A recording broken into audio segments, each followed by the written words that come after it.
Eto na naman tayo sa mga weird na kaganapan dito sa mundo ng cryptocurrency, no? So naglabas ng report yung US Fed na bumaba yung kanilang interest rate ng around 2.9% and never nangyari ito since 2021, okay? So ibig sabihin nito guys, first time na bumaba ulit yung kanilang interest rates. Now, ano ba yung magiging result nito sa cryptocurrency? Dapat guys, good news ito. Bakit?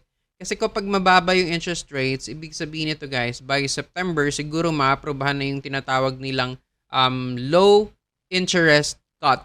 Okay, ano yung ibig sabihin ng low interest cut? Ibig sabihin, yung mga tao sa US or yung mga investor sa US, mas mababa na yung kanilang interest cut. For example, kapag humiram sila ng pera sa bangko or sa gobyerno, mas mababa na yung interest, no?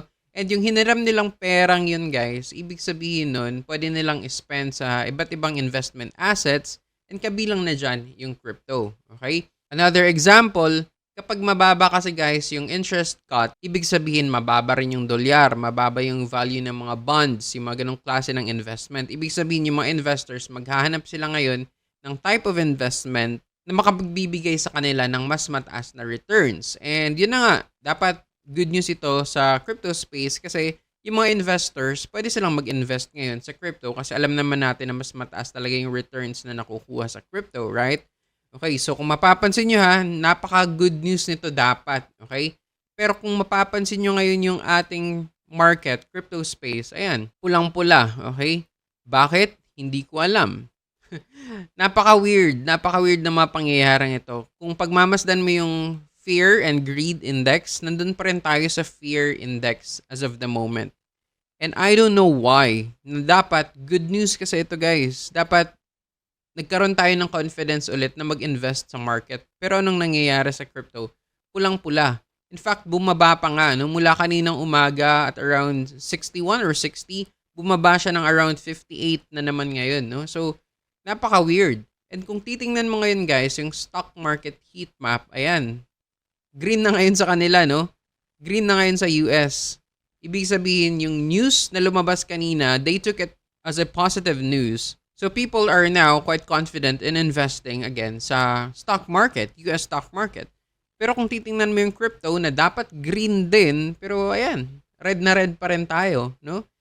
Hindi dapat mangyari yan. And in fact, napakarami pang good news, guys. Okay, kung pagmamasdan nyo itong isang news na ito, no?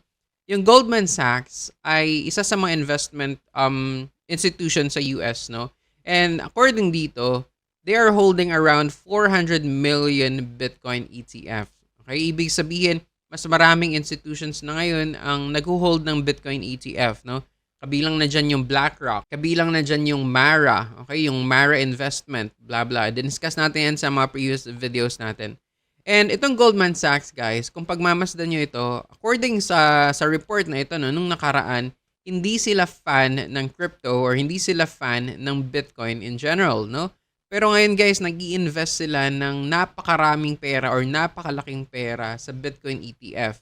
And hindi lang sila yung nag-iisang nag-i-invest yun guys. Ha? Napakarami. May mga whales, may mga banks, may mga big institutions ang nag-i-invest ngayon dito sa crypto.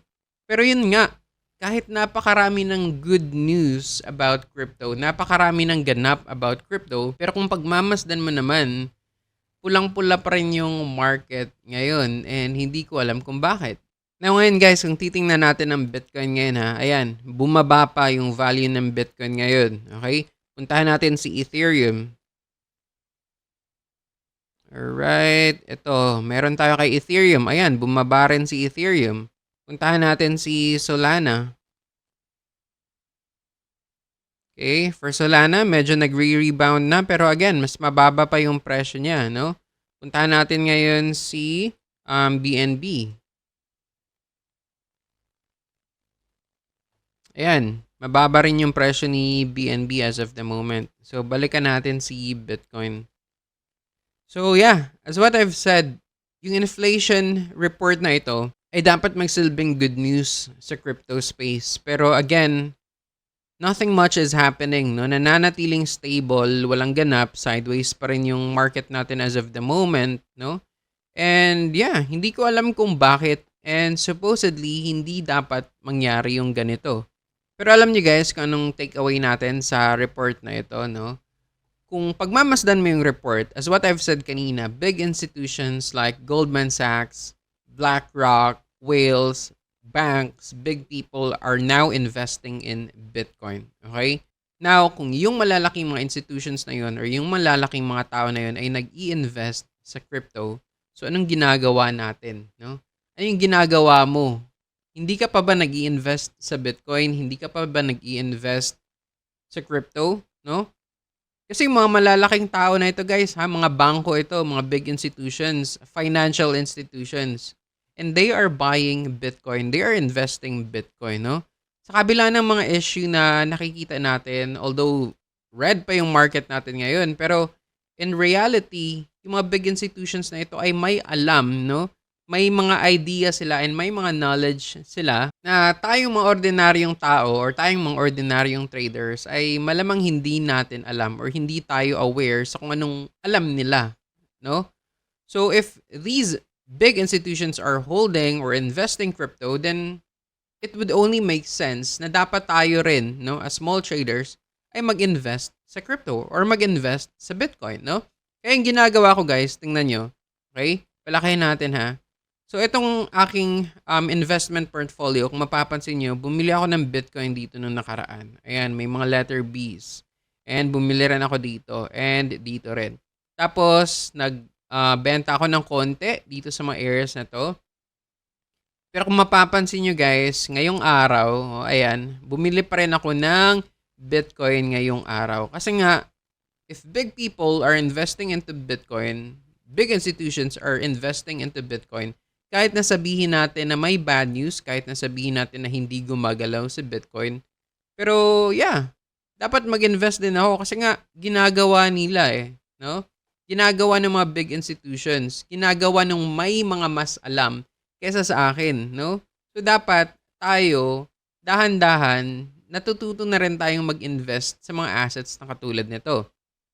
But then again guys, yung pag-i-invest dito sa crypto ay napaka-risky, no? Napakabilis tumaas ng value, napakabilis din bumaba ng value. So dapat yung ilalagay mong pera dito ay yung pera na hindi mo masyadong kailangan, kumbaga.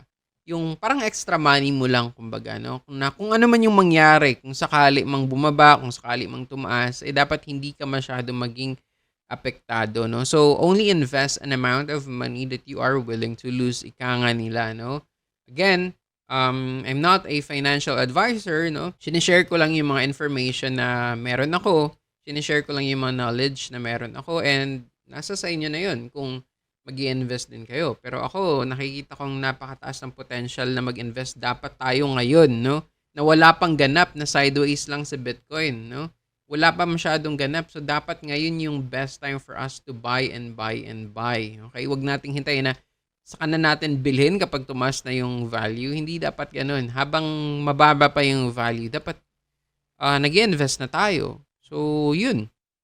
No? So, sana may nakuha kayong information dito sa ating maiksing video.